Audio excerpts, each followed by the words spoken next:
जब श्री राम लंका विजय के बाद अयोध्या लौट आए थे और अयोध्या के राजा बन गए थे, एक दिन यम देवता कोई महत्वपूर्ण चर्चा करने के लिए श्री राम के पास आते हैं। चर्चा प्रारंभ करने से पूर्व उन्होंने भगवान राम से कहा कि आप मुझे वचन दें कि जब तक मेरे और आपके बीच वार्तालाप होगी हमारे बीच कोई नहीं आएगा, और जो आएगा उसे आप मृत्युदंड देंगे। इसके बाद राम लक्ष्मण को यह कहते हुए द्वारपाल नियुक्त कर देते हैं कि जब तक उनकी और यम की बात हो रही है वो किसी को भी अंदर न आने दे, अन्यथा वह उसे मृत्युदंड दे देंगे।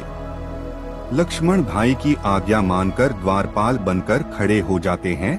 लक्ष्मण को द्वारपाल बने कुछ ही समय बीतने के बाद वहां पर ऋषि दुर्वासा का आगमन होता है। जब दुर्वासा ने लक्ष्मण से अपने आगमन के बारे में राम को जानकारी देने के लिए कहा तो लक्ष्मण ने विनम्रता के साथ मना कर दिया। इस पर दुर्वासा क्रोधित हो गए तथा उन्होंने संपूर्ण अयोध्या को श्राप देने की बात कही। लक्ष्मण ने शीघ्र ही यह निश्चय कर लिया कि उनको स्वयं का बलिदान देना होगा ताकि वो नगरवासियों को ऋषि के श्राप से बचा सकें, और उन्होंने भीतर जाकर ऋषि दुर्वासा के आगमन की सूचना दी।